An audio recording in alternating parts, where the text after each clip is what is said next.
বাবা মায়ের ডিভোর্স শেষে যখন আমার বাবা মায়ের কাছে জানতে চাওয়া হলো তারা কাকে নিতে চায়, ছেলে নাকি মেয়ে, তখন আমার বাবা মা একসাথে বলে উঠল ছেলে। বিষয়টা ছিল খুবই চমৎকার, তাই মেম্বার চেয়ারম্যান সবাই অবাক নয়নে আমার দিকেই তাকিয়েছিল। বেচারি আমি ছোট মানুষ, আর কতটুকুই বা বুঝি, কিন্তু এতটা বুঝেছিলাম কেউ আমার দায়িত্ব নিতে ইচ্ছুক নয়। আমি তখন বাবা মায়ের দিকে ফ্যাল করে তাকিয়ে রইলাম, আসলে বোঝার চেষ্টা করছি কি হচ্ছে আর কি হবে।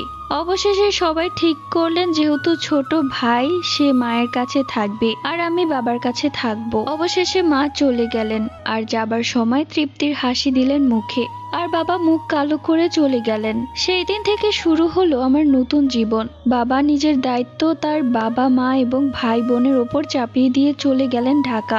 আহা জীবন! আমার ছোট্ট কিশোরী মনটার মৃত্যু হতে শুরু হলো সেই দিন থেকে। অবহেলা অপমান আমার নিত্যদিনের সঙ্গী। আমি ছিলাম দাদা দাদির ঘাড়ের উপরের বোঝা। আমাকে তারা কেন জানি সহ্য করতে পারতেন না। পান থেকে চুন ঘষলেই শুনতে হতো ঠিক মায়ের মতো হয়েছে, খারাপের পেটে খারাপই হয়। মুখে ভাত আর চোখে জল ছিল আমার সব থেকে আপন। চারিদিকে যখন আলোর ছড়াছড়ি তখন আমি দেখতাম অন্ধকার রাতের অন্ধকার। অন্ধকারে যখন ভয় পেয়ে মুখ বুজে কান্না করতাম তখন কেউ ছিল না আমাকে বুকে টেনে নিয়ে ঝাপটে ধরে বলার মতো ভয় কিসের, আমি তো আছি। দুই ফুপির কাছে ছিলাম একটা কাঠের পুতুলের মতো। তাদের ইচ্ছে মতো তারা আমায় সাজাতো নাচাতো ব্যথা দিত।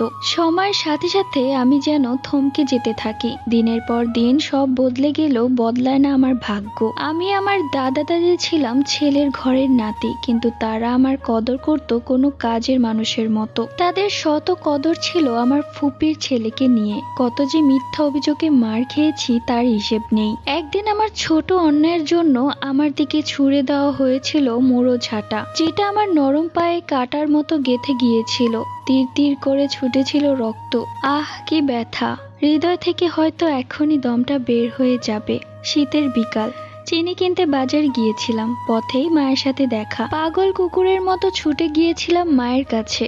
মা বুকে নিয়ে এই কথা ও কথা বললেন, আর আমি বললাম আমি ভালো নেই মা। মা তখন একটি চিপস কিনে দিয়ে বলল, তোর ছোট খালার বিয়ে, আসিস, বর দেখে যাস। আমি এখন যাই, সময় নেই। মা চলে গেল।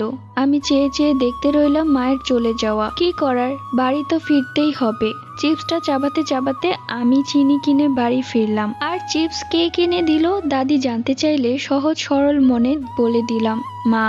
আর ফলাফল দাদি বুকে পা দিয়ে মুখের ভেতর ইটের কুচি ভরে দিয়ে এক নাগাড়ে মুখে থাপ্পড় দিতে রইল আর বলতে রইল, তোকে কিছু খাওয়াই না, যে ওই কালনাগিনীর কিনে দেওয়া চিপস তুই খাচ্ছিস। আমি তখন চিৎকার করেও কাঁদতে পারিনি, মুখ থেকে যে রক্ত পড়ছিল। আহ কি ব্যথা! সেই দিন রাতে আর খাওয়া হলো না। মুখে যে কিছু দেওয়াই যাচ্ছিল না, দিলেই অসহ্য যন্ত্রণা হতো। পেটে খুব খিদে।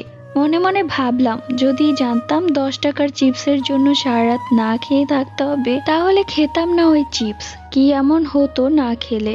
আর আমার বাবা, সে কি জানতো আমি কেমন আছি? শুধু দায় এড়াতে মাঝে মাঝে ফোন দিত, আর আমার সাথে যতটুকু সময় কথা বলতো তা ছিল সামান্য থেকেও সামান্য। আমি কেমন আছি সেই খবর নেওয়ার মতো কেউ নেই। মাস্টার ছিল না, তবুও ভালো রেজাল্ট নিয়ে বাড়ি ফিরতাম, কিন্তু কেউ রেজাল্ট হাতে নিয়ে বাহ বাহ বলেনি। কেউ কপালে চুমু দিয়ে বলেনি সামনে আরো ভালো করতে হবে। দিন শেষে মুখ গুজে কাদার মতো কোনো আশ্রয় ছিল না। এভাবে কেটে গেল 6 বছর। বাবা দেশে বেড়াতে এলেন। 6 বছরে মোট 6 বার এসেছেন, আমি গুনে রেখেছি। এটা ঠিক, তিনি ঢাকা গেলে ঠিক মতো আমার খোঁজ না নিলেও এখানে বসে বেশ আদর যত্ন করতেন। আর তখন বাড়ির সবার রূপ পরিবর্তন হয়ে যেত। তখন সবার মুখ থেকে ঝরতো মধু। কি সুন্দর অমায়িক ব্যবহার আমার সাথে, দেখে মন প্রাণ সব জুড়িয়ে যেত। এরই মধ্যে ভাইকে নিয়ে আসা হলো মায়ের থেকে। বাবা আর তার ভাইয়ের কিছু বিষয় নিয়ে ঝগড়া হলো। বিষয়টা আমাদের দুই ভাই বোনকে নিয়েই ছিল। এক পর্যায়ে ছোট বিষয়টা অনেক বড় বিষয় হয়ে দাঁড়ালো। আর এক সময় বাবা আমাদের নিয়ে বেরিয়ে এলো অন্যত্রে। ঘর ভাড়া নিল। শুরু হলো বাবা সন্তানের সংসার। একলা এভাবে কতদিন? এভাবে কি থাকা যায়? এখন একটা বিয়ে করা উচিত। কথাগুলো আমার নয়, পাড়া প্রতিবেশীর। ঠিক হলো বাবা বিয়ে করবে। ঠিক হতে দেরি, বিয়ে হতে দেরি হলো না। ছোট আয়োজনে বিয়ে হলো বাবার। এর মাঝে অনেক নাটক হয়েছিল যা আমার বাবা মা করেছিল, আর সেটা হলো মা ফিরবে, বাবা নিবে, বাবার শর্ত মাকে ক্ষমা চাইতে হবে, আর মা ক্ষমা চাইবে না। দুজনের ইগো সর্বশেষ, তারা কেউ নিজের ইগোকে নত করেনি, আর তাই তাদের নতুন করে আর মিলও হয়নি। বাবার নতুন বউ, নতুন সংসার, বেশ ভালোই আছেন বাবা।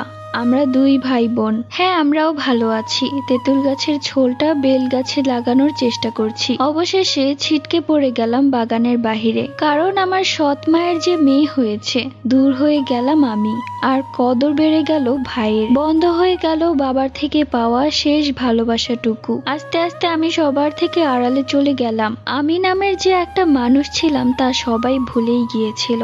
আমি নিজেকে সবার থেকে গুটিয়ে নিলাম, ভালো থাকতে রইলাম নিজের মতো করে। তখন জীবনে এলো আরো নতুন ঝড়, নতুন পা দেওয়া কিশোরী আমি। ঘরে মা নেই, বাবার আমার প্রতি তেমন খেয়াল নেই। ইস, যদি এই নতুন ফোটা ফুলটা ছুঁয়ে দেখা যেত বেশ হতো। এমন ভাবনা নিয়েই কিছু হয় না, শিয়ালের দল আমার পিছু নিল। আফসোস করতে রইলাম আমি একটু আলোর মুখ দেখার জন্য। কেউ বিচ্ছিরি ভাষায় কথা বলতো, কেউ বা দিত টাকার অফার। আমি যেন তাদের কাছে হয়ে উঠলাম বাজারে ওঠা নতুন আমের মতো, যা তাদের চাই চাই। কেউ ছিল না আমাকে আগলে রাখার মতো ওই শিয়ালের দল থেকে। কখনো আমাকে তাদের